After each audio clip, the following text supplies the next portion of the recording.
ओम सच्चिदानंद रूपाय विश्वोत्पत्त्यादि Hathaway तापत्रय विनाशाय गोविंदाय नमो नमः। कृष्णाय वासुदेवाय हरये परमात्मने प्रणताक्लेशनाशाय गोविंदाय नमो नमः। नमस्कार, स्वागत है आपका आचार्य वाणी में। मैं आचार्य डॉक्टर विक्रमादित्य आपके साथ हूँ। आज का विषय हमारा है मेष राशि वालों के लिए 16 तारीख शनिवार का अवसर। बहुत सुंदर तिथि है, भगवान कृष्ण का जन्मोत्सव है, जन्माष्टमी है और इस बार तो शुद्ध रूप से उपस्थित है। ग्रहों की गणना के अनुसार से यदि हम देखें तो इस दिन चंद्रमा आपकी राशि में बहुत सुंदर रूप से उच्च के विराजमान होने जा रहे हैं। हमको सुंदर रूप से आपकी राशि के दृष्टिकोण से आशीर्वाद से मेवा प्राप्त करने के योग दिखाई देते हैं। इस दिन भगवान कृष्ण की जन्माष्टमी का सुंदर योग बन रहा है और बहुत सारे मतभेद रहते हैं जन्माष्टमी के दिन। ऐसा कोई मतभेद इस दिन नहीं रहने वाला है। 16 अगस्त को इस बार जन्माष्टमी का सुंदर योग बन रहा है और जन्माष्टमी का योग ग्रहों के दृष्टिकोण से इस बार सबके लिए स्मार्ट वैष्णव सब लोग शनिवार को कोई मतभेद नहीं रहेगा। आमतौर पे बहुत सारे मतानुसार कई बार मतभेद उत्पन्न हो जाते हैं कि हम हमारे आचार्यों के अनुसार से इस योग में माना जाए, इस योग में माना जाए। लेकिन इस बार यदि पंचांग को देखा जाए तो बहुत सारे द्वंद्वों को करने की ज़रूरत ही नहीं है। अष्टमी उदया तिथि के रूप में विराजमान है 16 तारीख को और उसके साथ साथ सुबह रात्रि के समय जिस वक्त भगवान का जन्म माना जाता है उस समय वृषभ लग्न भी उपस्थित हो ही जाएगी और साथ साथ चंद्रमा भी विशेष तौर पर यदि देखा जाए तो वृषभ राशि में ही उस दिन उच्च के विराजमान होकर रहेंगे।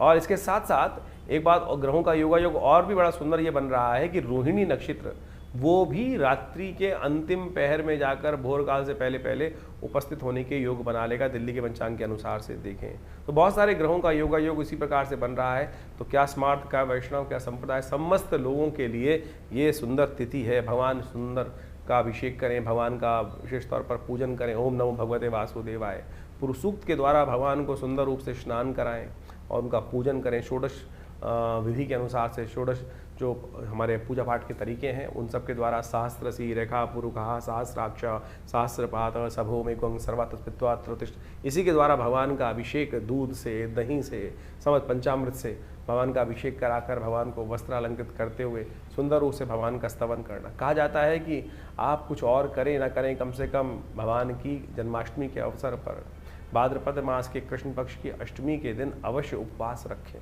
तो उपवास रख के भगवान का सुंदर रूप से संकीर्तन करें, पूजन करें, भगवान का अभिषेक करें, हरिनाम का संकीर्तन करें और केवल इसी से आपके अनेक जन्मों के कष्ट जो हैं वो कट जाते हैं। उपवास रखिए। उपवास का मतलब केवल भूख हड़ताल नहीं होता है। आजकल बहुत सारी समस्याएं क्या हो गई, उपवास लोग करने की जहाँ बात की जाती है तो खाना पीना छोड़कर बैठ जाते हैं। उपवास का मतलब कतई भूख हड़ताल नहीं है। व्रत का मतलब कुछ और है। व्रत का मतलब तो विशेष तौर पर कुछ लोगों ने ऐसा बना दिया कि भैया आज भोजन नहीं करेंगे। मुझे वो बताइए, मैं सीधी तरह से उपवास करनी बहुत अच्छी, व्रत करना एक बहुत बढ़िया सिद्धांत है। खाना भी ना खाएं तो ठीक है, विश्राम मिलना चाहिए। लेकिन एक बात, छोटी सी बात समझने की आवश्यकता है। आपका बच्चा यदि सुबह से लेकर शाम तक कोई बात कर रहा हो, आपको ये चाहिए, पिताजी ये चाहिए, माताजी ये चाहिए, और सुबह से लेकर दोपहर तक, रात तक खाना ना खाए, तो मुझे एक बात बताएं, क्या माता पिता प्रसन्न होंगे? या माता पिता विशेष तौर पर उनका खून नहीं चलेगा कि बच्चा खाना नहीं खा रहा है और भगवान आपके माँ बाप प्रसन्नता से अपने जीवन यापन कर पाएंगे? नहीं कर पाएंगे। तो शास्त्र में कुछ भ्रांतियां उत्पन्न हो गई हैं। लोगों ने भूख हड़ताल को व्रत मान लिया है। व्रत का वास्तविक अर्थ जो है वो है उपवास। वास का मतलब है रहना, उप यानी जहां से हो, जहां रह रहे हो वहां से हटने का प्रयास करो, कहीं और वास करो, वहां से अपने आप को उठाओ और प्रभु के सानिध्य में जाकर वास करने का प्रयास करो। शांति से प्रभु का स्मरण करो, सात्विकता के साथ रहो, प्रभु के श्री चरणों में निवास करो, तब तो व्रत हुआ, तभी तब तो उपवास हुआ। नहीं तो केवल भूख हड़ताल हुई, नहीं तो जिद हो गई। आपको खाली ना खाना, खाना ना खाना भी एक प्रकार से उपव्रत कहा जा सकता है। लेकिन कुछ कालांतर में ऐसी भ्रांति उत्पन्न हो गई है बहुत सारी चीज़ों ने कि भूख हड़ताल, पेट को कुछ नहीं देना, उसी को हम व्रत मान के बैठ गए हैं। लेकिन और उस दिन एक समझे कि जिस दिन खाना नहीं खाया, कुछ नहीं किया, उस दिन क्या होगा, और बाहर की चीज़ सब खा लेंगे। कुट्टू के आटे से लेकर पता नहीं क्या क्या, पकौड़ी, चाट पकौड़ी इत्यादि समस्त खाने की व्यवस्था बना लेंगे। तो फिर वो क्या हुआ, फिर तो वो कुछ और ही हो गया ना। इस व्रत में हरिनाम का संकीर्तन, जागरण, भगवान के नाम का जप, भगवान के क्रियाकलाप जो हैं उनकी कथाएं पढ़ना, उनकी कथा सुनना, उनके मंत्र का जप करना, दान पुण्य करना, सात्विकता का से जीवन निर्वाह करने का प्रयास करना, और विशेष तौर पर मनसा वाचा कर्मणा प्रभु के नाम का संकीर्तन करना, ये तो हुआ उपवास। तो अब आप देख लीजिए आप क्या कर रहे हैं। तो परमात्मा की कृपा प्राप्त करने के लिए फिर कहते हैं लोग संकट नहीं हरे, कष्ट नहीं हरे, तो ऐसे में कष्ट कहाँ हरेंगे। तो इसलिए इस बात को समझें कि इस जन्माष्टमी पर हम भगवान का षोडशोपचार पूजन करें। हमने विवेकानंद योगाश्रम में इस दिन विशेष भगवान का पूजन रखा है शाम के समय, जो करीब करीब यज्ञ के साथ आरंभ होगा और भगवान के पूजन के साथ सुंदर व्यवस्था बनेगी। भगवान को विशेष तौर पर षोडशोपचार पूजन कर कर उनका विभिन्न प्रकार से विभिन्न औषधियों से उनका अभिषेक रहेगा, भगवान का पूजन रहेगा, भगवान के नाम का संकीर्तन रहेगा, कीर्तन पूजा पाठ सबकी व्यवस्था है। आप अवश्य भगवान के नाम के संकीर्तन में उस दिन पधारें आश्रम पर, विवेकानंद योगाश्रम में। प्रभु की कृपा से सुंदर कल्याण का अवसर बनेगा। भगवान के नाम का संकीर्तन कर कर हमारे इस आश्रम पे, जिसमें पिछले करीब आप मान के चलें 50-60 सालों से नित्यप्रति 8 घंटे यज्ञ होता है। माँ भगवती का सुंदर शिव विग्रह, इस दिन भगवती दुर्गा का भी प्राकट्य उत्सव है, आप महामाया जी का भी प्राकट्य उत्सव माना जाता है, जो भगवान कृष्ण के साथ ही उत्पन्न हुई थी। भगवती दुर्गा की उपासना इस दिन विशेष तौर पर की जानी चाहिए, और भगवान दुर्गा के साथ साथ भगवान कृष्ण की सुंदर उपासना कर कर इस संसार में शांति स्थापित करने के लिए, कष्टों को निवारण करने के लिए, बिना भगवती की, बिना शक्ति की उपासना किए बिना भगवान की कृपा नहीं होती। तो इसलिए सुंदर रूप से आप अपने कार्यक्रमों में, यज्ञ में सम्मिलित हों। भगवान के नाम के संकीर्तन में हम विशेष रूप से कार्यक्रम रख रहे हैं, तो आप अवश्य अपना स्थान आरक्षित कर कर इस कार्यक्रम में सम्मिलित हो सकते हैं। मेष राशि वालों, जन्माष्टमी का सुंदर योग बन रहा है। इस दिन भाग्य को जगाने के लिए कुछ खास उपाय आप भी नोट कर लीजिए, जो आपको अवश्य करने का प्रयास करना चाहिए। भगवान कृष्ण को बांसुरी, बांस की बनी हुई बांसुरी अवश्य अर्पित करने का प्रयास करें। ओम नमो नारायणाय, इस मंत्र का यदि सुंदर स्तवन करें तो बहुत सुंदर रहेगा आपके लिए। इसी मंत्र से भगवान को सुंदर विशेष तौर पर नैवेद्य अर्पित करें। और आपकी राशि के दृष्टिकोण से तो सबसे श्रेष्ठ ये दिखाई देता है कि आप मीठे गुड़ से बनी हुई जो सुहाली होती हैं वो भगवान को माखन मिश्री के साथ अर्पित करेंगे तो बहुत अच्छा रहेगा। लाल वस्त्र भगवान को, रेशमी लाल वस्त्र, गोटे युक्त लाल वस्त्र भगवान को अर्पित करना आपकी राशि के दृष्टिकोण से सबसे श्रेष्ठ दिखाई देता है। और ऐसे में आप अपनी राशि के अनुकूल एक बात और ध्यान रखें, लकड़ी का झूला बनाकर भगवान को अर्पित करें। नंदलाल जन्म ले रहे हैं, भय प्रकट कृपाला दीन दयाला, तो यानी भगवान के सुंदर रूप से पूजन कर कर अवश्य उनको लकड़ी के झूले पर लाल रंग के वस्त्र को धारण कराते हुए 10 झूले आपकी राशि के दृष्टिकोण से, मंगल प्रधान राशि है आपकी और मंगल विशेष तौर पर संबंध रखते हैं 10 से, तो उनको अवश्य 10 झूले ओम नमो भगवते वासुदेवाय, ओम नमो नारायणाय इस मंत्र का जप करते हुए अवश्य देने का प्रयास कीजिए, भगवान की कृपा होगी। और एक बात ध्यान रखें, भगवती की भी उपासना करें इस दिन। माँ भगवती दुर्गा के लिए निमित्त सर्वमंगल मांगल्ये शिवे सर्वार्थ साधिके शरण्ये त्र्यंबके गौरी नारायणी नमोस्तुते, इस मंत्र का भी स्तवन करें। माँ भगवती दुर्गा की कृपा से आपके बहुत सारे कष्ट, आपकी राशि में इस वक्त योग भी चल रहा है कि यदि दुर्गा जी के साथ कृष्ण की उपासना करेंगे तो भगवान की कृपा से आपके समस्त कष्ट निवारण, 1 साल तक ये योग रहेगा आपकी राशि में, तो अवश्य नित्यपति इनका स्तवन करें। भगवती के कृपा से आपके लिए अद्भुत कृपा का योग बन जाएगा, बहुत सुंदर योग बनेगा आपकी राशि के दृष्टिकोण से। 17 तारीख की हम बात करें, रविवार का अवसर है, नवमी तिथि विद्यमान है, इस दिन गोगा नवमी है और सूर्य भी परिवर्तन की तरफ जा रहे हैं। सूर्य का यह परिवर्तन आपकी राशि के दृष्टिकोण से आप समझें बहुत महत्वपूर्ण योग बनाने की स्थिति में है। सूर्य का यह परिवर्तन आपकी राशि में जहां होने के योग बना रहा है, ये विशेष तौर पर आप समझें आपके संपर्कों को बढ़ाएगा। रविवार के दिन सूर्य परिवर्तन की तरफ जा रहे हैं, हृदय नाम का योग बन रहा है और ऐसे में ये हृदय नाम का योग जो है वो कई रूप से आपके लिए बड़ा सुंदर रहता है। सूर्य आमतौर पर बड़े उग्र माने जाते हैं, इस वर्ष तो राजा भी शुक्र ही हैं, सूर्य ही हैं इस वक्त राजा हैं, तो ऐसे में भगवान सूर्य के निमित्त अवश्य जल देने का प्रयास करें। एक पीला पुष्प डालकर भगवान को नित्य प्रति जल दें। और ये सूर्य 1 महीने तक आपकी राशि में जहाँ विराजमान होने जा रहे हैं, ये आपकी बुद्धि पर, बौद्धिक बल पर, नए संपर्कों पर बहुत सारा नया एक छाप छोड़ने के लिए उपस्थित है। केतु के साथ उपस्थित होकर सूर्य आपकी राशि में, यानी आपकी वाणी में, आपकी किस्मत में नया 4 चांद लगाने के, यानी एक नया प्रकाश उत्पन्न करने के योग बना सकते हैं। संक्रांति है, अगले दिन पुण्य रहेगा, क्योंकि संक्रांति का योग जो बन रहा है रात्रि में 12 बजे के बाद करीब 1-1:30 बजे के, 1:45 बजे के आसपास बन रहा है। तो ऐसे में ये जो परिवर्तन का योग बनेगा, इसका पुण्य अगले दिन रहेगा। अगले दिन सुबह उठकर विशेष तौर पर भगवान सूर्य के निमित्त आपको क्या करना चाहिए, गेहूं इत्यादि का, घी इत्यादि का दान अवश्य करने का प्रयास करना चाहिए। तो आपके इस कृपा से, भगवान की कृपा से भगवान सूर्य प्रसन्न होंगे और उनके आशीर्वाद से आपके वारे न्यारे होने के योग बनेंगे। 18 तारीख सोमवार का अवसर, दशमी तिथि विद्यमान है और इस दिन ग्रहों का योगायोग यदि हम आपकी राशि के दृष्टिकोण से देखें तो वो आपकी राशि के दृष्टिकोण से जो बनता दिखाई दे रहा है वो बड़ा महत्वपूर्ण आपकी राशि बनता दिखाई दे रहा है। ये पुरुषार्थ से लाभ मिलता दिखाई दे रहा है और आपकी राशि में आएगा नए नए पुरुषार्थ करने का अवसर आपके जिम्मे मिलेगा। ऐसे में ध्यान रखिएगा, सुबह सुबह यदि आप एक काम करें, जो भी कार्य में विघ्न आ रहा हो, माँ भगवती कृपा से उनका आशीर्वाद देकर, माता पिता को प्रसन्न कर कर उनका आशीर्वाद देकर जो कार्य करोगे ना, तो बहुत सुंदर आपकी राशि से ऐसा योग बन रहा है कि बृहस्पति के साथ चंद्रमा विराजमान होने जा रहे हैं आपके दिन। और ऐसे में यदि माँ भगवती दुर्गा की उपासना करते हो, शिव शक्ति की उपासना करते हो, जो भी काम करोगे ना, माता पिता के साथ आशीर्वाद लेकर जो भी काम करोगे उसमें वारे न्यारे होने निश्चित तौर पे दिखाई देता है। तो इसको अवश्य साधने का आपको प्रयास करना चाहिए। ध्यान रखिएगा, सुबह 6:22 से भद्रा का योग है और शाम के करीब करीब 5:30 बजे तक रहेगा। तो नए कार्यों में ना हाथ डालें, बाकी सब चीज़ बढ़िया से करने का प्रयास करें, कोई दिक्कत नहीं। 19 तारीख का दिन आपके लिए मंगलवार का दिन, एकादशी का दिन एक नई योगों को लेकर आया है और ये आपके लिए कई प्रकार से हम देखें तो कम से कम 90% दिन आपके लिए पॉजिटिव दिखाई देता है। बस बेकार के क्रोध से बचिएगा। छोटी छोटी बातों में अनक तुनक मिजाजी जो है, ओवर एग्जर्शन जो है, ओवर एंजाइटी जो है, वो कहीं ना कहीं आपको परेशान नहीं करे, इस बात का ध्यान रखें। बाकी दिन बहुत अच्छा है, हम कहेंगे ओवरऑल यदि देखा जाए तो 95% दिन आपके लिए बढ़िया दिखाई देता है। कोई भी कार्य में हाथ डालना भगवान की कृपा से आपके लिए सुंदर योग बनाता दिखाई दे रहा है।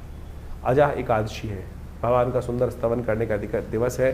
भगवान हनुमान जी के साथ भगवान शिव विष्णु की सुंदर उपासना करें, व्रत रखें, भगवान का सुंदर पूजन करें, भगवान का चरणामृत ग्रहण करें, पंचामृत ग्रहण करें। कहा गया है ना, अकाल मृत्यु हरणम सर्वव्याधि विनाशनम विष्णु पादोत्कम पित्वा पुनर्जन्म न विद्यते। तो सुंदर रूप से भगवान की सुंदर उपासना करके, पूजन करके, उनका आशीर्वाद लेते हुए कार्य करना आपके लिए दिन बहुत अच्छा दिखाई देगा। यदि हम बात करें 20 तारीख के दिन, तो बुधवार का अवसर, द्वादशी तिथि विद्यमान है और ग्रह नक्षत्रों के दृष्टिकोण से ओवरऑल दिन आपके लिए अच्छा दिखाई देता है। लेकिन ध्यान ये रखना पड़ेगा, स्वार्थ बनना पड़ेगा। कई बार क्या होता है कि हम उदारता बहुत ज़्यादा करते हैं और स्वार्थी बनना रुक जाते हैं। और मेष राशि वालों के साथ समस्या क्या है कि वो बहुत जल्दी भावनाओं में बह जाते हैं। बहुत सारे लोग इनको बरगलाने का प्रयास करते हैं और उसमें कहीं ना कहीं ये इमोशनली फंस जाते हैं। बच्चे वाला स्वभाव है, थोड़ा ध्यान रखते हुए कार्य करें।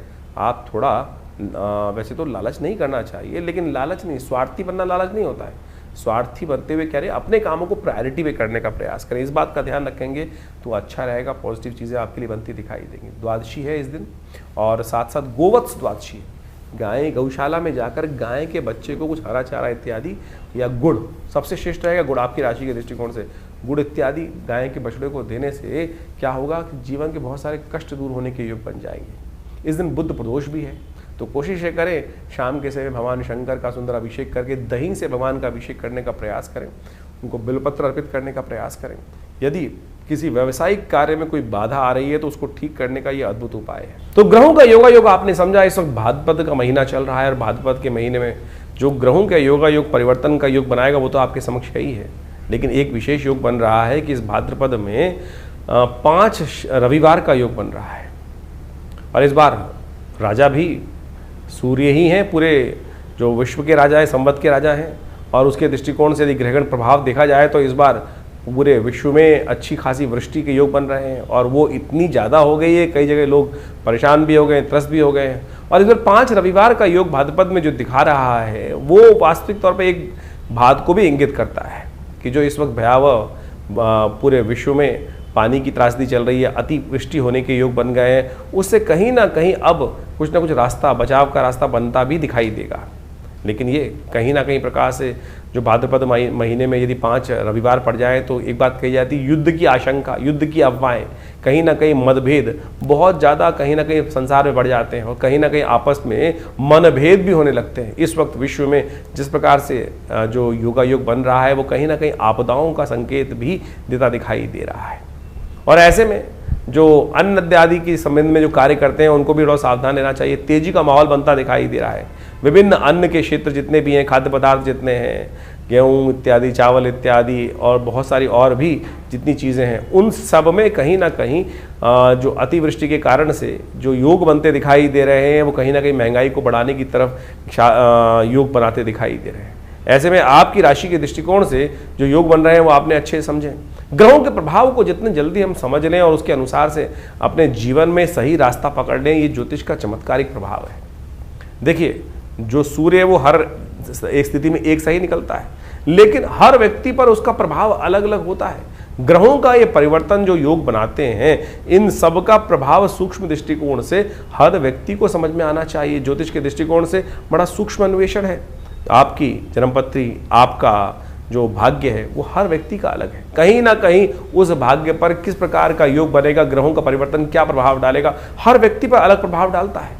एक ही क्षेत्र में रहने वाले, एक ही घर में रहने वाले, यदि हम देखें कि क्या परिवर्तन एक जैसा ही होगा सबके लिए? नहीं, बिल्कुल नहीं होगा। किसी के लिए अच्छा, किसी के खराब। एक ही घर में रहने वाले जो 8, 5, 6 जातक हैं, उन सब पर भी ग्रहों का प्रभाव अलग अलग होता है। तो ऐसे में उस परिवर्तन का प्रभाव आपके ऊपर क्या हो रहा है, राशि के दृष्टिकोण से तो आप समझ ही रहे हैं, लेकिन आपकी जन्मपत्री, आपका जन्म समय, आपका भाग्य बिल्कुल बहुत सारी चीज़ों को बताने में रास्ता बता सकता है। तो ज्योतिष विज्ञान बड़ी सूक्ष्म दृष्टिकोण से देखने की चीज़ें हैं और हम बहुत सारी चीज़ों को समझने का प्रयास करते हैं। बड़ा शोध संस्थान चलाते हैं पिछले करीब 50 सालों में।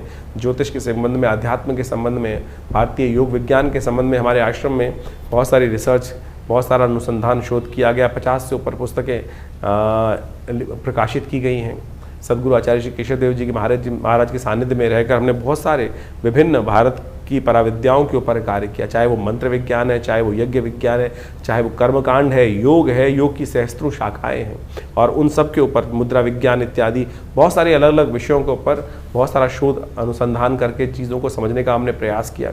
और आप समझें, ज्योतिष एक ऐसा विषय है कि जिसके द्वारा आप बहुत सारे कार्यों का निदान भी कर सकते हैं, डायग्नोज कर सकते हैं। बीमारियों के संबंध में भी आयुर्वेद के साथ साथ ज्योतिष को साथ साथ चलाया गया था।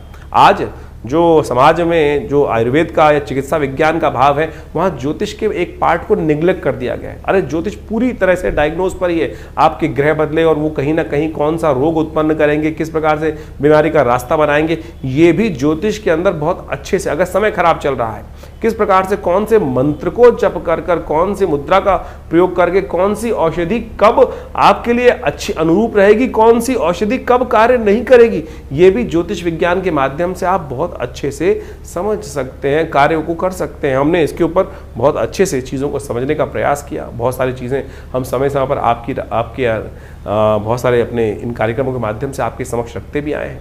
तो आप ज्योतिष विज्ञान को सही रूप समझने का प्रयास करें। विडंबनाएं, बहुत सारी लोग आपके मन में ऐसे भाव डालने का प्रयास करेंगे कि सब कुछ भी सत्य नहीं है। अरे नहीं, एक एक चीज़ सत्य है, एक एक चीज़ का प्रभाव है। इसको आप समझें। हमारे ऋषि मुनियों ने हजारों लाखों पुस्तकें, लाखों अनुसंधान हमारे समक्ष उपस्थित किए हैं। हर ऋषि, करोड़ों ऋषि हुए आज तक हो चुके हैं, और उन सब ने अपने शोध हमारी भारतीय संस्कृति में जगह जगह बताए हैं, और लोग उसका प्रभाव देखते भी आए।